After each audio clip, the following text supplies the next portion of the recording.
আসসালামু আলাইকুম বন্ধুগণ, আমি মোহাম্মদ জাহিদুল ইসলাম মেসার শেমার ট্রেডার্স রাজাবাজার বগুড়ার পক্ষ থেকে সবাইকে জানাই আন্তরিক শুভেচ্ছা ও অভিনন্দন। আজ 25শে আগস্ট রোজ রবিবার বগুড়া বাজারে দেশি ভালো মানের পেঁয়াজ 110 টাকা কেনা বেচা হয়েছে। কেউ 115 টাকাও দাম চাচ্ছিল, তবে 108 থেকে 10 টাকা কেনা বেচা হচ্ছে। সর্বনিম্ন 100 টাকা কেজি কেনা বেচা হচ্ছে। পেঁয়াজের আমদানি অনেকটাই কম, তবে আমদানির বিপরীতে চাহিদা অনেকটা বেশি।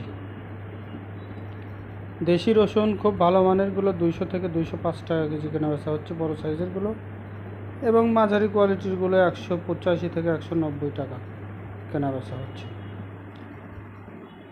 বেড়েছে চায়না রসুনের দাম, অনেকটাই আমদানি কমে এসেছে, কেনা বেচা হচ্ছে কোয়ালিটি ভেদে। খুব ভালো মানেরগুলো 180 টাকা কেজি, এবং একটু নর্মাল কোয়ালিটিরগুলো 175-76 টাকা কেজি কেনা বেচা হচ্ছে।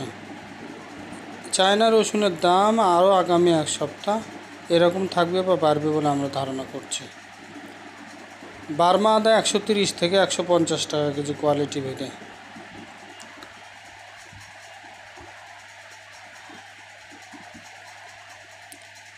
ইন্ডিয়ান মরিচ 330 টাকা কেজি। ধন্যবাদ সবাইকে আমাদের সাথে থাকার জন্য। আমাদের সাথেই থাকুন, সাবস্ক্রাইব করুন আমাদের চ্যানেলকে।